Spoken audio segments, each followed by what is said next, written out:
You'd have to ask my wife. I don't know if I do stay sane all the time. It's interesting. I joke that it's like having jet lag once or twice a week. You know, you go from baby schedule when you're home, which is they wake up at 6 and you can't wait till they go to bed at 7:30, to being on the road and you don't even go to work till 9:30, you know? So it's interesting. I heard an interview with Dirk Bentley years ago where they said, how do you balance it? He said, you don't balance it, you just do the best you can. And that's how I feel. I mean, I think if they feel loved, regardless of me being home or me being away, then I'm doing my job. And so that's all I really worry about. And the career is secondary, has to be when you're thinking about your family. And so I try to prioritize it that way. And you're never going to get it right, but you just do the best you can.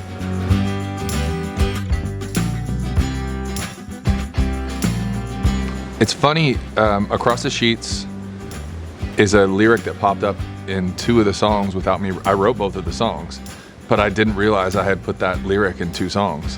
When we put this album together, I was like, I know that was my idea both times, but I didn't realize I did that both times. It's not like I can sue myself, so it's my lyric either way, but I started thinking about that line when we wanted to name the album Across the Sheets and what it meant to me, and it sounds so kind of sexy, and it really isn't for me. It's about that person you want to wake up to every morning.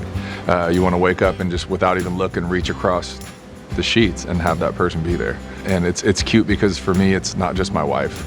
It's my daughters too. My oldest daughter, if she sleeps in our bed because she's having a rough night, she'll actually reach across and make sure we're there. And so I think it's the people that you love and that you share your life with and that you wake up with every day.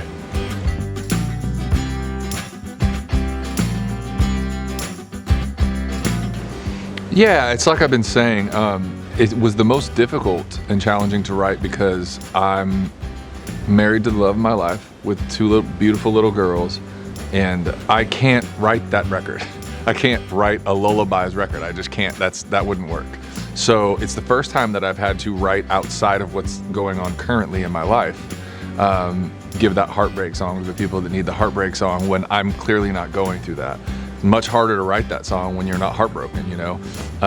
That falling in love. I'm in love with my wife, but I fell in love with her a long time ago. That new love thing, give them something there. And so basically just stretching myself to write something for everybody rather than just what I'm living through right now, which is what I always kind of did before. Whatever emotion was overwhelming me, that was the song I would write.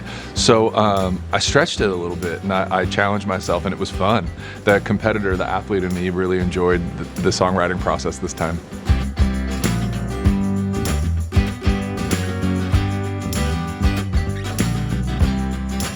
Dance With You and Across the Sheets, the message behind them are not that different. Dance With You to me is about finding that person you want to share all your life experiences with. And I use dancing because I hate to dance.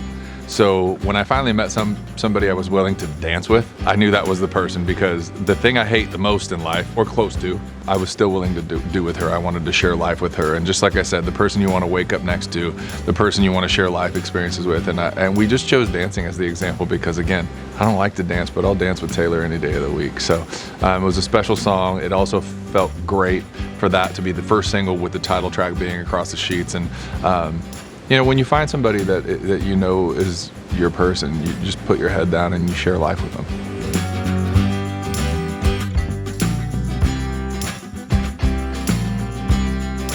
The funny thing about Dance With You is it's 4 years old.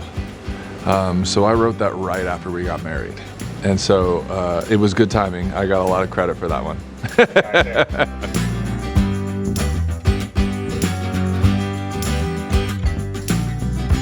Well, yeah, I mean, just like Dance With You is 4 years old, it didn't not make the cut, but the last 2 records, we didn't put it on because I knew it was a single, and I didn't want it to be competing with other songs that I knew were a single and then maybe get left off and lose its opportunity. And so it's always very calculated. You know, there are probably between 300 and 400 songs that I've written that I'm sitting on right now waiting for the right time to put them out.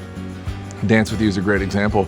We get together with management, record label, publishing, the whole team sits down and we come with our favorites and we decide, you know, there are vetoes, and it's the whole thing. It's just what you would imagine sitting around a boardroom with a speaker and everybody using their vetoes and throwing out their favorites, and we make a collective decision. And you know, at the end of the day, they're very personal to me, so I need those other inputs around me to like take it out of the personal realm and make it about everybody else that's been, you know, a committed fan for, you know, almost going up on 8 years now. So we want to make sure that we're putting enough of everything out for everybody and the right songs for everybody, not just what I feel passionate about in the moment.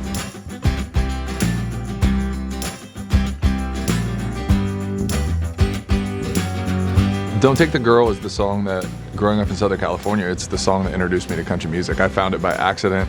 If I remember correctly, I was about to change the station when the story caught me, and I started listening a little more, and I fell in love with the storytelling, and that made me realize that that is kind of the backbone of country music, is songwriting and storytelling, and I started listening to more country music. So I credit that song for me being a like young kid in Southern California where country wasn't cool or a thing.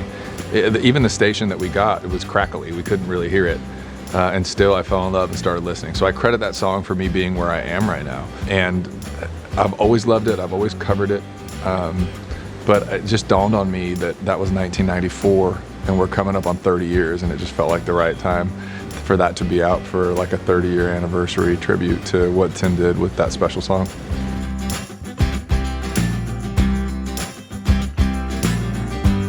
My goal always, aside from hoping that there's a reason for at least one person to cry during every song, I've decided that's my job, is to just make people cry. As long as I get one, I've done it right.